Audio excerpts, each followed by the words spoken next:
Hi, I'm Sandrino Mangunay. There was a time na nung high school ako, when I looked at the mirror, I asked God, Lord, ba't po ang gwapo ko? Kasi nahihirapan ako. Ang daming nagkakagusto sa akin.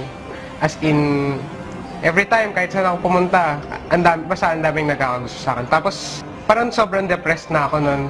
That was the lowest part of my life talaga na sobrang down ako. Na thinking about that one na parang grabe. Bakit? Ba't ako pinanganak ng ganito? Bakit nung high school ako lalo pa akong gumwapo?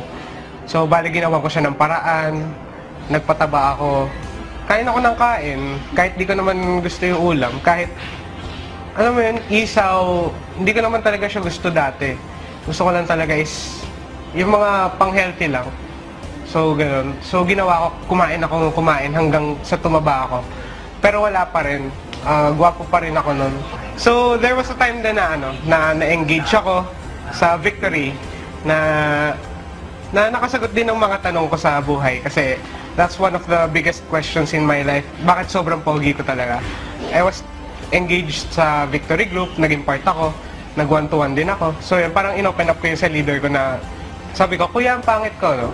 Sabi niya sa akin, hindi pogi ka nga eh. Tapos naiiyak ako nung time na yun.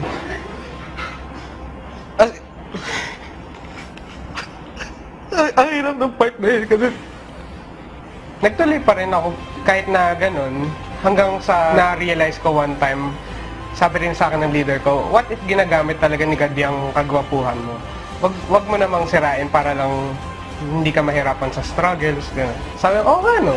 Napansin ko nga, pag pupunta ako ng church, grabe overflow yung room eh. As in, pagka alam nilang pupunta ako doon, kailangan yung mga ushers prepared na yung overflow room kasi marami nang pupunta doon. Kasi parang, hindi ko alam eh, parang artista lang talaga ako tignan.